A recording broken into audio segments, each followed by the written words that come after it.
so consistent and right in the middle of everything. What do you feel you're doing particularly well right now? De que tú llegaste de la lesión, desde que tú regresaste, tú has tenido mucho éxito y la consistencia está ahí. ¿Qué tú sientes que tú podías haber hecho hacer? No, tú sabes que jugar con lesiones es muy difícil. Ya después que tú haces tu tratamiento y tu rehab, ya regresas con otra confianza para poder dar el 100%. Y eso es lo que he estado haciendo. Sigo la consistencia, trabajando con los trainers y en el outfield.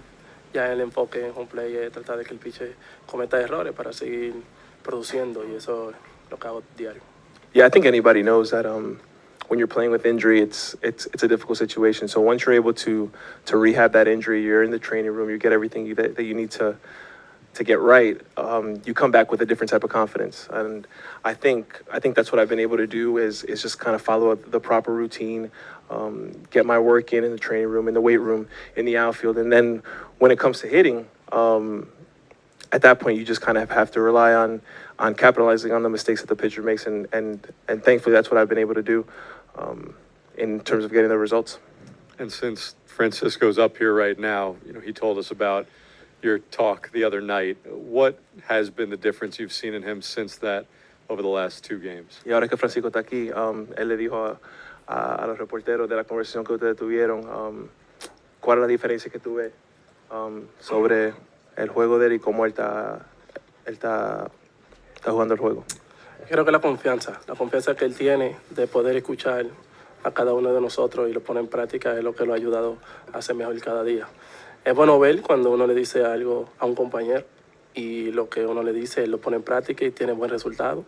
Uno se siente feliz porque uno siente que esa persona tú puedes ir, decirle la cosa, aunque no lo haga ese mismo día, pero sabemos que lo va a conseguir el día siguiente o 2 días. Es algo que me hace sentir de seguir ayudando a los más jóvenes a seguir progresando para que tengan un mejor futuro. I think the biggest difference has been his confidence. He's the type of player that you can say something to and he'll put it into practice. And I think that's a good thing to take away from when you're having these conversations with young players, that they listen to you and that they try to get it right. It may not be the first day, it may not be the second day, but in a couple of days they tend to pick it up, and it brings a joy to us veterans to be able to have those conversations with young guys, because you know that they're listening and they also want to be good, so and help the team. Go to the second row on the right side. Starling, tell us the story behind the necklace the fan gave you in the 8th inning and what that moment meant to you. Del collar que te dio el fanático, habla sobre eso. Bueno, en el inning 7 o 8, yo siempre le tiro bolas a los niños. Me gusta que ellos vayan a casa con una pelota, se sientan feliz. Y me gusta ver la sonrisa, pero había un niño desde el inning número 5 tratando de darme algo, la cual pude acercarme en el inning, en el 8º, o el 7º, y me dio una cadena, la cual me la puse y sentí el agrado de todos los fanáticos cuando me la puse. El papá y el niño me grabaron, eso lo hizo sentir bien. Y ya cuando fui a batear, di un hit y me quedé mirándolo y vi que estaban bien alegres por eso.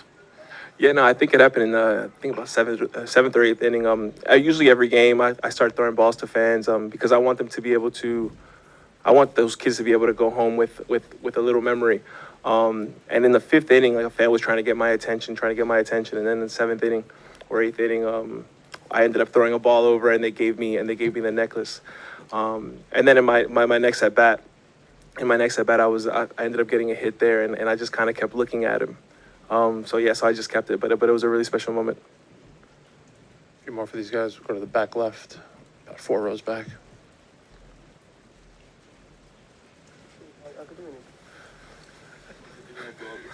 Starling, you're the first man ever to have 3 doubles in a single playoff game. Just how gratifying is a night like this, just given, again, the last couple of years with the injury troubles that you've had? Después de una noche como esta, qué bien se siente para tener un juego así y después de toda la lesión y todo lo que tú has pasado. Bueno, se siente bien, no solamente porque di, sino porque el equipo ganó. Soy del tipo de jugador que salgo a dar el 100% y aunque me vaya de 5-0, para mí la alegría es cuando el equipo gana. Esa es mi mayor satisfacción, ver el equipo ganar y Y ya el día siguiente trato de hacer lo mismo, pero trato de estar en base para que me sigan produciendo y los muchachos me sigan trayendo. No, it feels good. Not only because I had a good game, but also because the team won. I'm the type of player that as long as the team wins, I'm in a good mood. I can go 0 for 5, and it doesn't matter. So, as long as I'm giving my 100%, the team is producing. Yeah, it's definitely exciting. As long as I'm on base, I feel like we can have success.